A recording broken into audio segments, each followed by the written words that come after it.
एक बार प्रयास करना तो सीख, तू जीवन में कभी नहीं हारेगा, ऐसा गौतम बुद्ध ने कई सालों पहले अपने शिष्यों से क्यों कहा था? इसके पीछे का रहस्य क्या है? आज इसी रहस्य के बारे में हम गौतम बुद्ध की कहानियों के माध्यम से जानेंगे। तो बिना देर किए चलिए उन रहस्यमयी कहानियों की शुरुआत करते हैं। पहली कहानी, बुद्ध, भिक्षु और वासवदंता। बुद्ध का एक शिष्य उनका उपदेश सुनकर भिक्षु हो गया। वह एक दिन नगर में भिक्षा मांगने गया।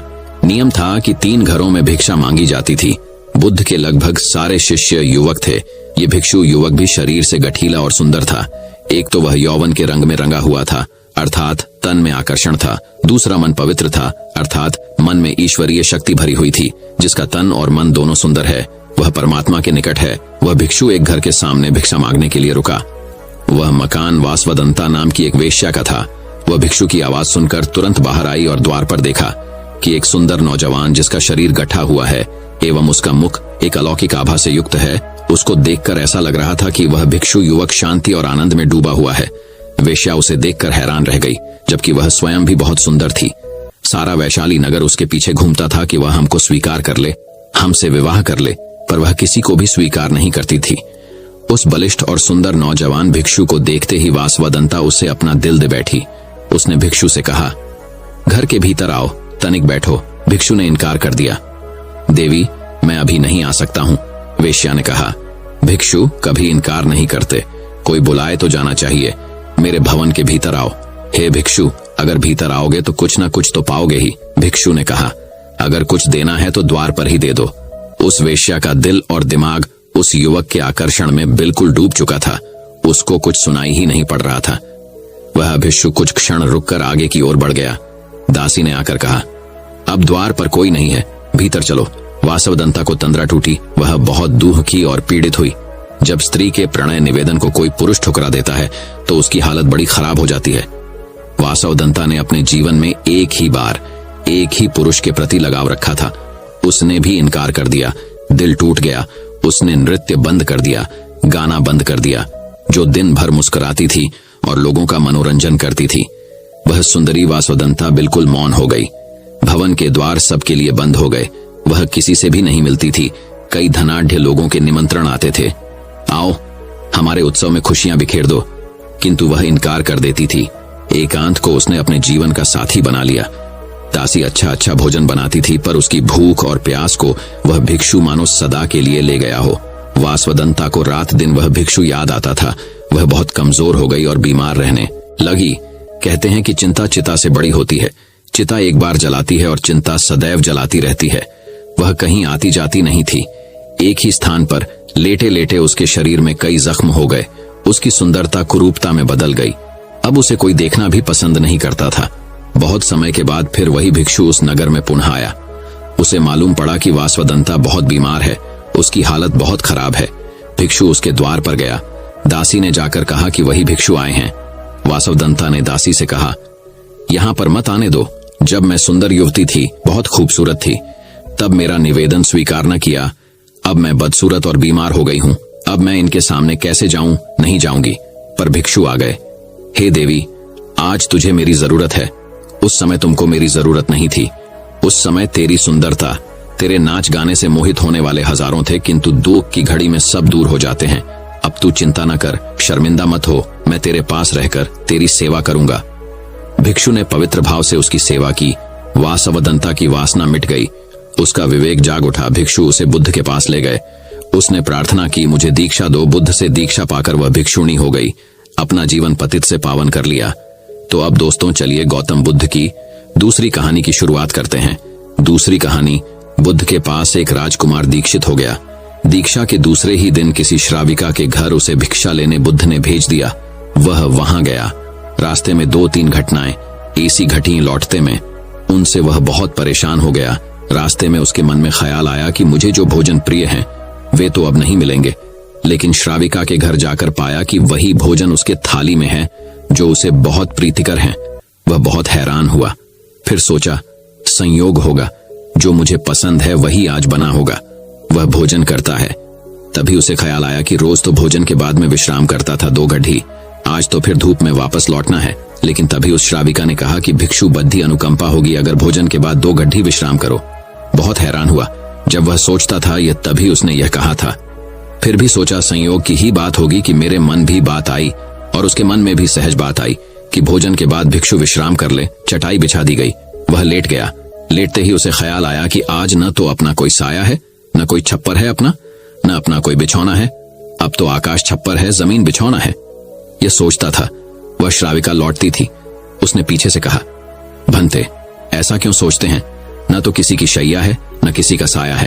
अब संयोग मानना कठिन था।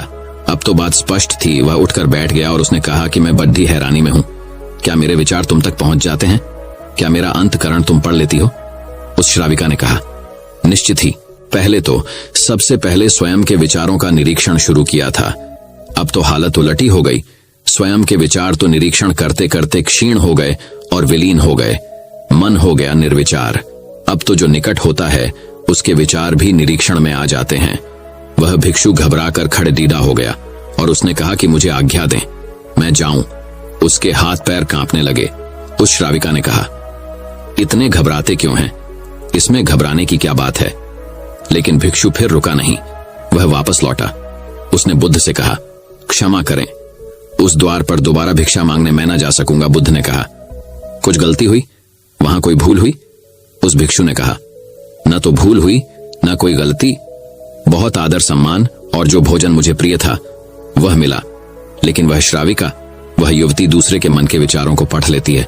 ये तो बड़ी खतरनाक बात है, क्योंकि उस सुंदर युवती को देखकर मेरे मन में तो काम वासना भी उठी, विकार भी उठा था। वह भी पढ़ लिया गया होगा। अब मैं कैसे वहां जाऊं? कैसे उसके सामने खड्डा होऊंगा? मैं नहीं जा सकूंगा। मुझे क्षमा करे। बुद्ध ने कहा, वहीं जाना पड्डढ़ेगा। अगर ऐसी क्षमा मांगनी थी तो भिक्षु नहीं होना था, जानकर वहां भेजा है। और जब तक मैं न रोकूंगा तब तक वहीं जाना पड्डढ़ेगा। महीने 2 महीने, वर्ष 2 वर्ष, निरंतर यही तुम्हारी साधना होगी। लेकिन होश पूर्वक जाना, भीतर जागे हुए जाना और देखते हुए जाना कि कौन से विचार उठते हैं, कौन सी वासनाएं उठती हैं। और कुछ भी मत करना, लड़ना मत। जागे हुए जाना, देखते हुए जाना, भीतर की क्या उठता है क्या नहीं उठता। वह दूसरे दिन भी वहीं गया। दोस्तों, इत्तेफाक से ऐसा सोच लो उसकी जगह आप ही जा रहे हैं और वह श्राविका आपका मन पढ़ लेती है। और वह बहुत सुंदर है, बहुत आकर्षक है, बहुत सम्मोहक है और वह मन पढ़ लेती है आपका। हाँ, मन न पढ़ती होती, यह आपको पता न होता तो फिर मन में आप कुछ भी करते। आज क्या करेंगे? आज आप ही जा रहे हैं। उसकी जगह भिक्षा मांगने रास्ते पर आप हैं। वह भिक्षु बहुत खतरे में है। अपने मन को देख रहा है, जागा हुआ है। आज पहली दफा जिंदगी में वह जागा हुआ चल रहा है सड़क पर। जैसे जैसे उस श्राविका का घर करीब आने लगा, उसका होश बढ़ने लगा। भीतर जैसे एक दिया जलने लगा और चीजें साफ दिखाई पड़ने लगी और विचार घूमते हुए मालूम होने लगे। जैसे उसकी सीढ़ियां चढ़ा, एक सन्नाटा छा गया भीतर। होश परिपूर्ण जग गया। अपना पैर भी उठाता है तो उसे मालूम पड़ रहा है। श्वास भी आती जाती है तो उसके बोध में है। जरा सा भी कंपन विचार का भीतर होता है। लहर उठती है कोई वासना की, वह उसको दिखाई पड़ रही है। वह घर के भीतर प्रविष्ट हुआ। मन में और भी गहरा शांत हो गया। वह बिल्कुल जगा हुआ है, जैसे किसी घर में दिया जल रहा हो और एक एक चीज कोना कोना प्रकाशित हो रहा हो। वह भोजन को बैठा, उसने भोजन किया, वह उठा, वह वापस लौटा। वह उस दिन नाचता हुआ वापस लौटा। बुद्ध के चरणों में गिर पड़ा था और उसने कहा, अद्भुत हुई बात। जैसे जैसे मैं उसके निकट पहुंचा और जैसे जैसे मैं जागा हुआ हो गया, वैसे वैसे मैंने पाया कि विचार तो विलीन हो गए, कामनाएं तो क्षीण हो गईं। और मैं जब उसके घर में गया तो मेरे भीतर पूर्ण सन्नाटा था। वहां कोई विचार नहीं था, कोई वासना नहीं थी, वहां कुछ भी नहीं था। मन बिल्कुल शांत और निर्मल दर्पण की भांति था। बुद्ध ने कहा, इसी बात के लिए वहां भेजा था, कल से वहां जाने की जरूरत नहीं। अब जीवन में इसी भांति जियो, जैसे तुम्हारे विचार सारे लोग पढ़ रहे हों। अब जीवन में इसी भांति चलो, जैसे जो भी तुम्हारे सामने है वह तुम्हें जानता है, तुम्हारे भीतर देख रहा है। इस भांति भीतर चलो और भीतर जागे रहो। जैसे जैसे जागरण बढ़ेगा वैसे वैसे विचार वासनाएं क्षीण होती चली जाएंगी। जिस दिन जागरण पूर्ण होगा उस दिन तुम्हारे जीवन में कोई कालिमा, कोई क्लेश रह जाने वाला नहीं है। उस दिन एक आत्म क्रांति हो जाती है। इस स्थिति के जागने को, इस चैतन्य के जागने को मैं कह रहा हूं विवेक का जागरण। तो चलिए अब दोस्तों बढ़ते हैं हमारी तीसरी कहानी की तरफ। तीसरी कहानी, जीवन में जितनी अधिक सुविधाएं होती हैं, परेशानियां भी उतनी अधिक होती हैं। एक राजा अपने पुत्र से बेहद ही प्यार करता था और इस राजा ने अपने पुत्र को हर सुविधा दे रखी थी। राजा कभी भी राजकुमार को किसी भी चीज की कमी नहीं होने देते थे और राजकुमार की सेवा में राजा ने 10 नौकर लगा के रखे थे। राजकुमार पूरी तरह से इन नौकरों पर निर्भर था। हालांकि इतनी सुविधा मिलने के बाद भी राजकुमार खुश नहीं रहा करता था। राजकुमार के खुश न होने की वजह से राजा भी दुखी रहते थे और यही सोचते थे कि आखिर मैं ऐसा क्या करूं कि राजकुमार खुश रहने लग जाए। एक दिन राजा के मंत्री ने उनसे कहा, महाराज, आप गौतम बुद्ध के पास जाएं और उनको अपनी परेशानी बताएं। गौतम बुद्ध के पास आपकी परेशानी का हल जरूर होगा। अपने मंत्री की बात को मानते हुए राजा तुरंत गौतम बुद्ध से मिलने के लिए उनके आश्रम चले गए। आश्रम में प्रवेश करते ही राजा ने पाया कि आश्रम में मौजूद हर भिक्षु काफी खुश थे और हर भिक्षु खुशी के साथ अपने अपने कार्यों को करने में लगा हुआ था। कुछ देर बाद राजा गौतम बुद्ध से मिलते हैं और गौतम बुद्ध से कहते हैं, मैंने अपने बेटे को हर सुविधा दे रखी है और हर वक्त नौकर मेरे बेटे की सेवा में लगे रहते हैं, लेकिन इसके बाद भी मेरा पुत्र खुश नहीं रहता है। वहीं आपके आश्रम में रहने वाले भिक्षुओं के पास कुछ भी नहीं है, फिर भी ये भिक्षु खुश हैं और अपने कार्यों को मजे के साथ कर रहे हैं। भला ऐसा क्यों? भगवान गौतम बुद्ध ने राजा के इस सवाल का उत्तर देते हुए कहा, जिन लोगों के जीवन में सुविधाएं होती हैं वो लोग इन सुविधाओं को खोने के डर से हमेशा परेशान रहते हैं और इस परेशानी के कारण वो खुश नहीं रहते हैं। वहीं जो लोग खुशी के साथ सुविधाओं का त्याग कर देते हैं वो लोग सदा ही खुश रहते हैं। इस आश्रम में मौजूद हर भिक्षु ने अपने जीवन की सुविधाओं का त्याग कर दिया है और इसलिए वो हर वक्त खुश रहते हैं, क्योंकि इन्हें किसी भी चीज के खोने का डर नहीं है। वहीं आपके पुत्र, जो कि एक राजकुमार हैं, वो हर वक्त सुविधाओं से घिरे रहते हैं, जिसके चलते उनके मन में सदा ये डर और चिंता रहती है कि उनके जीवन से ये सुविधाएं कोई छीन ना लें। इस डर और चिंता के कारण ही वो दुखी रहते हैं। जिस दिन राजकुमार उनको मिली सभी सुविधाओं का त्याग सच्चे मन से कर देंगे, उस दिन उनके जीवन से डर और चिंता दूर हो जाएगी और वो भी इन भिक्षु की तरह खुश रहने लग जाएंगे। गौतम बुद्ध की बात सुनकर राजा को समझ आ गया कि उनके द्वारा राजकुमार को दी गई इतनी सारी सुविधाओं के कारण ही राजकुमार दुखी रहते हैं, इसलिए राजकुमार को जितनी कम सुविधा दी जाए वो उतना ही खुश रहने लग जाएगा। तो दोस्तों, चलिए अब बुद्ध की चौथी कहानी की शुरुआत करते हैं। चौथी कहानी, एक बौद्ध भिक्षु भोजन बनाने के लिए जंगल से लकड़ियां चुन रहा था कि उसने कुछ अनोखा देखा। उसने एक बिना पैरों की लोमड़ी देखी जो ऊपर से स्वस्थ दिख रही थी। उसने सोचा कि आखिर इस हालत में ये लोमड़ी जिंदा कैसे है। वह अपने विचारों में खोया था कि अचानक हलचल होने लगी। जंगल का राजा शेर उस तरफ आ रहा था। भिक्षु भी तेजी से एक पेड़ पर चढ़ गया और वहां से देखने लगा। शेर ने एक हिरण का शिकार किया था और उसे अपने जबड़े में दबाकर लोमड़ी की तरफ बढ़ रहा था। उसने लोमड़ी पर हमला नहीं किया, बल्कि उसे खाने के लिए मांस के टुकड़े भी दे दिए। भिक्षु को यह देखकर और भी आश्चर्य हुआ कि शेर लोमड़ी को मारने की बजाय उसे भोजन दे रहा है। भिक्षुक बुदबुदाया। उसे अपनी आंखों पर भरोसा नहीं हो रहा था, इसलिए वह अगले दिन फिर वहीं गया और छिपकर शेर का इंतजार करने लगा। आज भी वैसा ही हुआ। भिक्षुक बोला कि यह भगवान के होने का प्रमाण है। वह जिसे पैदा करता है उसकी रोटी का भी इंतजाम कर देता है। आज से इस लोमड़ी की तरह मैं भी ऊपर वाले की दया पर जीऊंगा, वही मेरे भोजन की व्यवस्था करेगा। यही सोचकर वह एक वीरान जगह जाके बैठ गया। पहला दिन बीता, कोई नहीं आया। दूसरे दिन कुछ लोग आए, पर किसी ने भिक्षुक की ओर नहीं देखा। धीरे धीरे उसकी ताकत खत्म हो रही थी। वह चल फिर भी नहीं पा रहा था। तभी एक महात्मा वहां से गुजरे और भिक्षु के पास पहुंचे। भिक्षु ने अपनी पूरी कहानी महात्मा को सुनाई और बोला, आप ही बताएं कि भगवान मेरे प्रति इतना निर्दयी कैसे हो गया। किसी को इस हालात में पहुंचाना पाप नहीं है। बिल्कुल है, महात्मा जी ने कहा, लेकिन तुम इतने मूर्ख कैसे हो सकते हो? क्यों नहीं समझते कि ईश्वर तुम्हें उस शेर की तरह बनते देखना चाहते थे, लोमड़ी की तरह नहीं। जीवन में भी ऐसा ही होता है कि हमें चीजें जिस तरह समझनी चाहिए उसके विपरीत समझ लेते हैं और हम बिना काम करे भाग्य के भरोसे बैठ जाते हैं, ये सोच के कि जो भाग्य में होगा मिल जाएगा। जी नहीं, बिना मेहनत के तो भाग्य क्या भगवान भी साथ नहीं देता है। हम सभी के अंदर कुछ न कुछ ऐसी शक्तियां हैं जो हमें महान बना सकती हैं। जरूरत है उन्हें पहचानने की, यह ध्यान रखने की कि कहीं हम शेर की जगह लोमड़ी तो नहीं बन रहे हैं। दोस्तों, कैसी लगी ये कहानी हमें कमेंट करके जरूर बताएं। तो दोस्तों, चलिए बढ़ते हैं हमारी 5वीं कहानी की तरफ। 5वीं कहानी दोस्तों, बहुत समय पहले की बात है। एक विख्यात आर्षि गुरुकुल में बालकों को शिक्षा प्रदान किया करते थे। उनके गुरुकुल में बड़े बड़े राजा महाराजाओं के पुत्रों से लेकर साधारण परिवार के लड़के भी पढ़ा करते थे। वर्षों से शिक्षा प्राप्त कर रहे शिष्यों की शिक्षा आज पूर्ण हो रही थी और सभी बड़े उत्साह के साथ अपने अपने घरों को लौटने की तैयारी कर रहे थे कि तभी आर्षिवर की तेज आवाज सभी के कानों में पड़ी। आप सभी मैदान में एकत्रित हो जाएं। आदेश सुनते ही शिष्यों ने ऐसा ही किया। आर्शिवर बोले, प्रिय शिष्यों, आज इस गुरुकुल में आपका अंतिम दिन है। मैं चाहता हूं कि यहां से प्रस्थान करने से पहले आप सभी एक दौड़ में हिस्सा ले।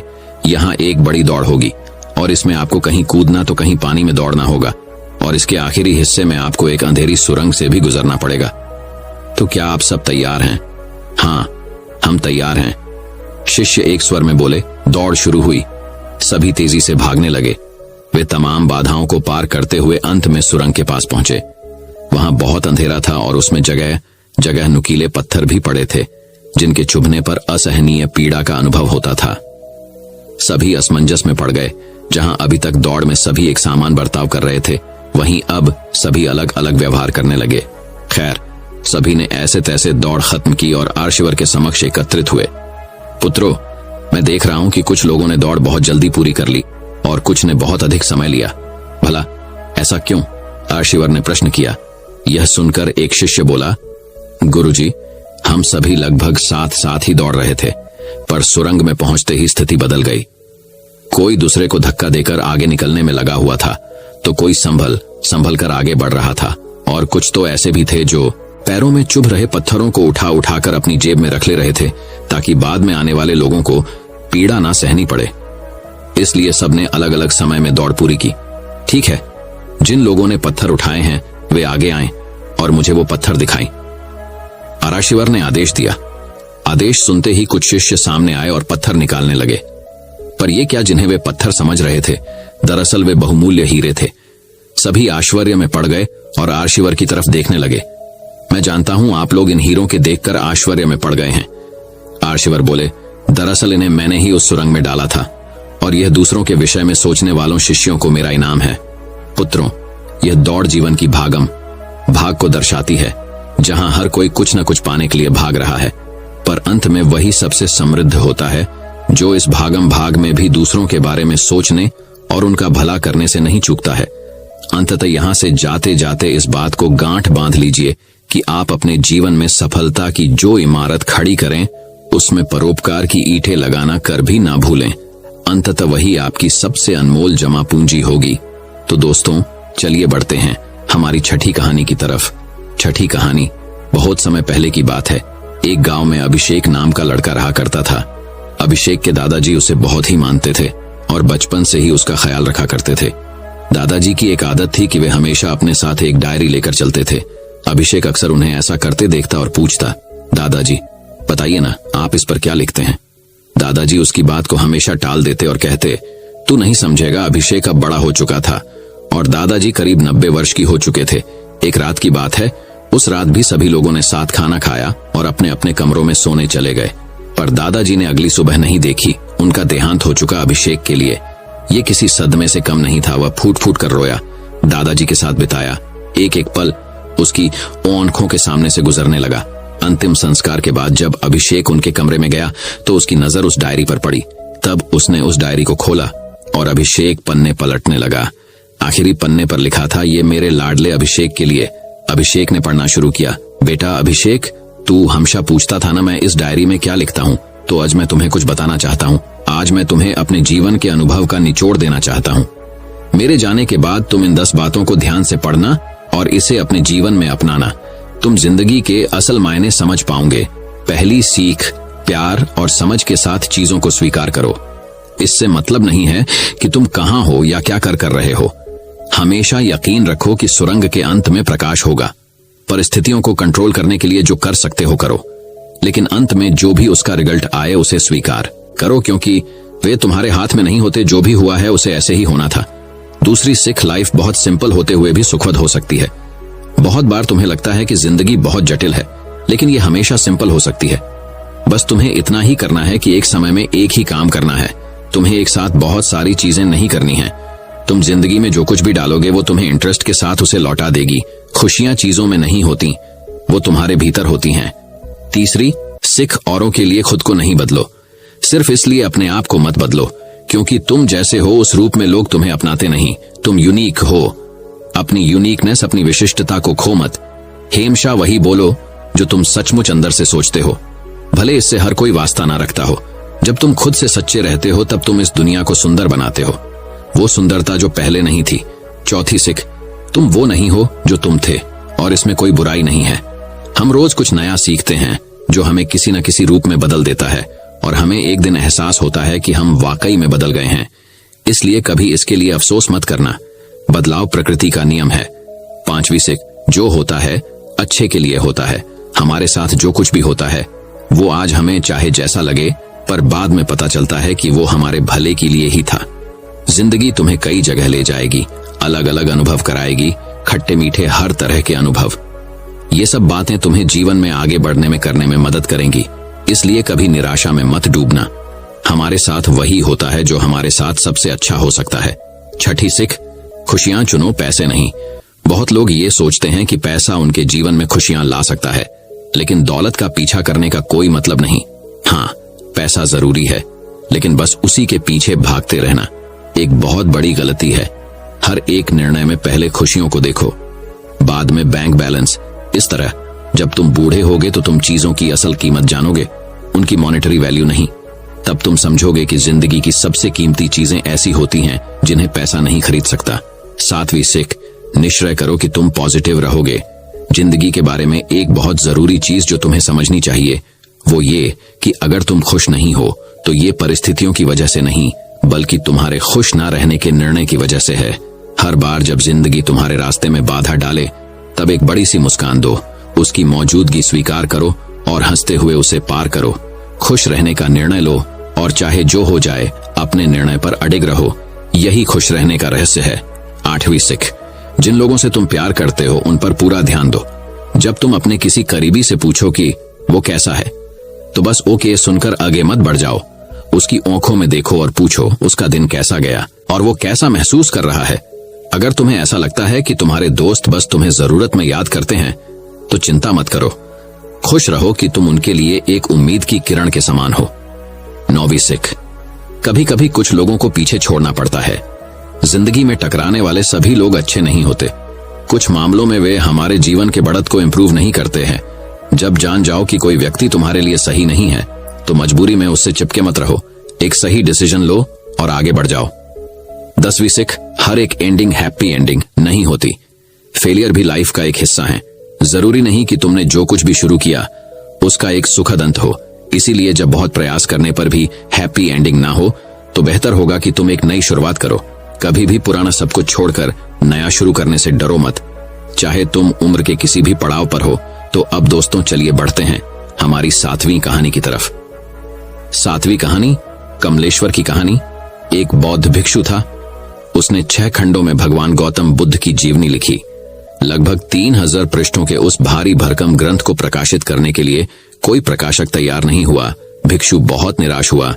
तब समाज के कुछ लोगों ने सोचा कि क्यों न भगवान गौतम बुद्ध की इस जीवन कथा को चंदा जमा करके छपवा दिया जाए। इससे समाज का हित होगा। दया, क्षमा, अहिंसा और करुणा का संदेश घर घर पहुंचेगा। लोगों ने चंदा जमा करना शुरू कर दिया। जो भी चंदा आता वे उसे बौद्ध भिक्षु को सौंप देते थे। धीरे धीरे पर्याप्त से अधिक ही पैसा जमा हो गया और एक दिन लोग आश्चर्यचकित और ठगे से रह गए जब उन्हें पता लगा कि चंदे की भारी भरकम राशि के साथ वह बौद्ध भिक्षु गायब हो गया है। कम से कम एक बौद्ध भिक्षु जैसे आदर्शवादी से उन्हें ऐसी बेईमानी की उम्मीद नहीं थी। वह बौद्ध भिक्षु लापता था। 3-4 वर्ष बाद उसी तरह का एक बौद्ध भिक्षु दूर दक्षिण प्रदेश में घूमता पाया गया। वह भी यही कहता था कि उसने 6 खंडों में भगवान गौतम बुद्ध की जीवनी लिखी है। वह उसे प्रकाशित करवाना चाहता है।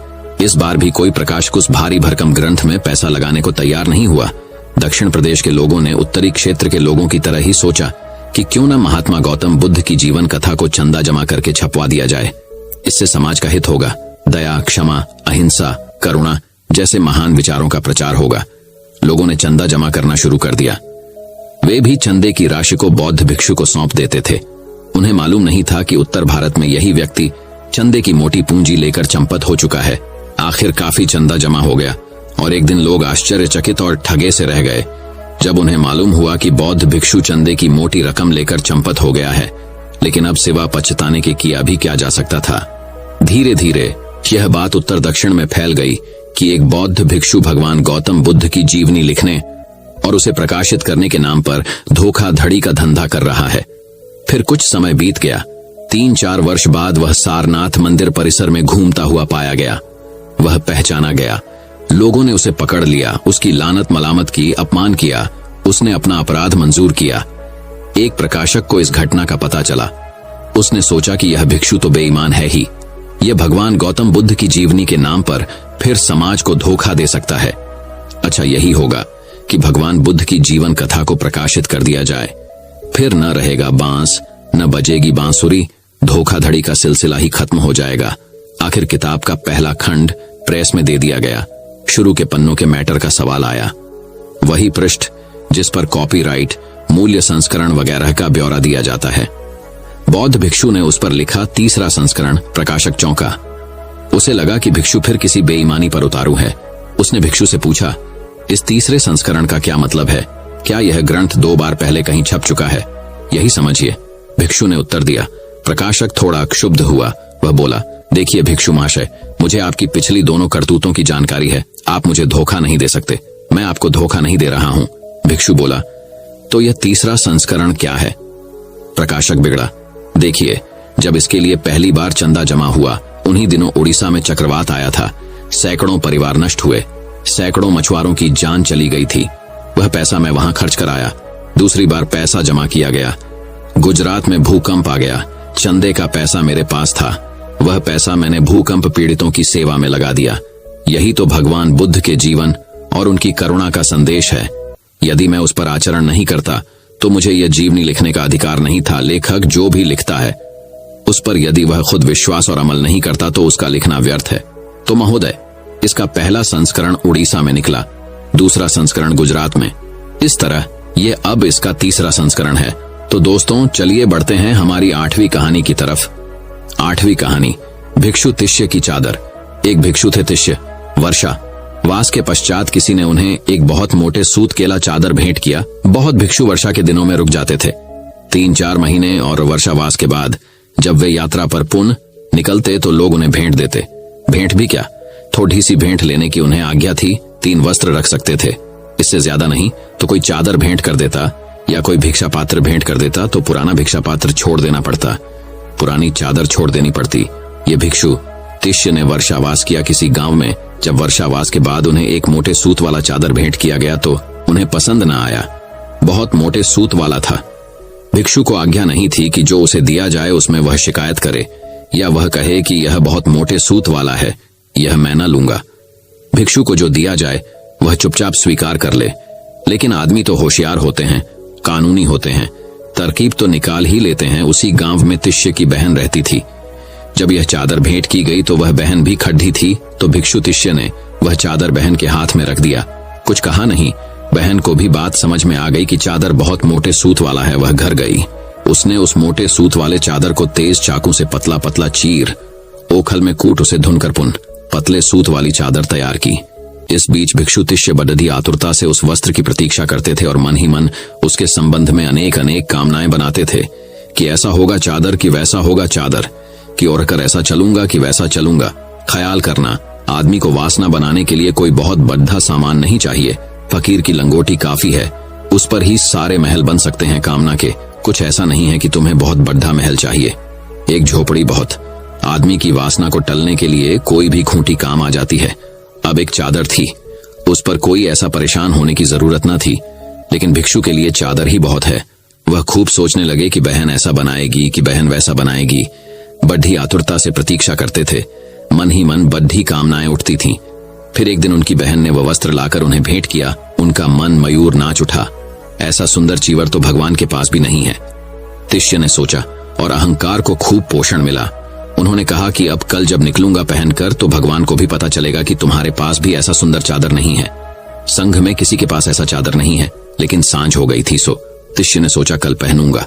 अब रात को पहनकर निकलूंगा तो देखेगा भी कौन, और मजा तो दिखाने ही का होता है। ऐसा सोचकर बड़े जतन और लाड़ प्यार से उस वस्त्र को अरगनी पर टांग दिया। वे रात उसकी चिता में ठीक से सो भी न सके। जिसके पास भी कुछ है वह चिंता की वजह से सो नहीं पाता, इसलिए गरीब सो लेता है।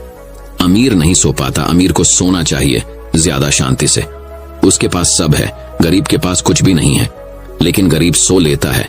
अमीर नहीं सो पाता। जैसे जैसे धन बढ़ता है वैसे वैसे चिंता बढ़ती है। ये भिक्षु तिष्य रोज शांति से सो लेते थे, आज बड़ी बेचैनी में पड़ गए। रात कोई चुरा ही ले।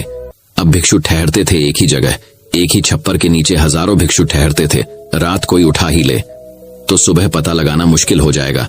और चादर ऐसी है कि किसी की भी आंख में गड़ सकती है, और किसी ने देख ही ली हो बहन को लाते हुए, और कोई इसकी प्रतीक्षा में बैठा हो, तो रात भय के कारण 2-4 बार तो उठकर अंधेरे में टटोल कर उन्होंने देख लिया कि चादर अपनी जगह है या नहीं।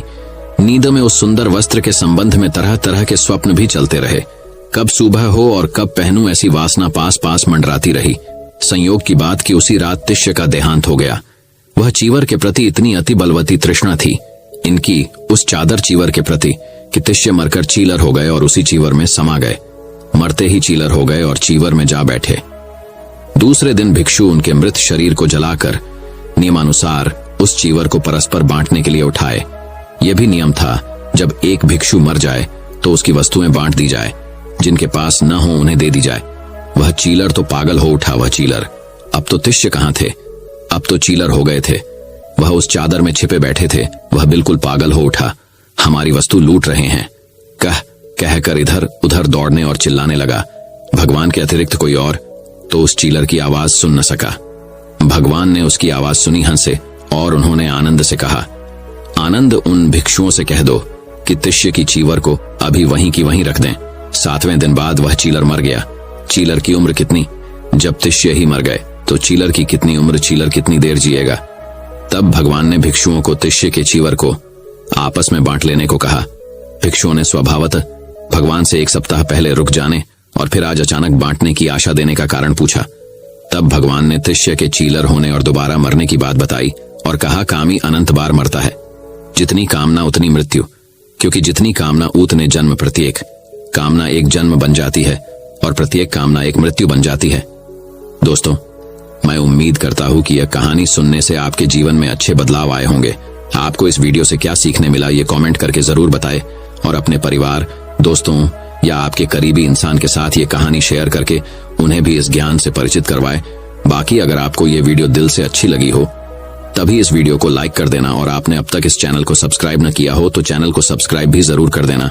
आपका हर दिन शुभ हो और खुशियों से आपका जीवन भरा रहे। धन्यवाद। नमो बुद्धाय।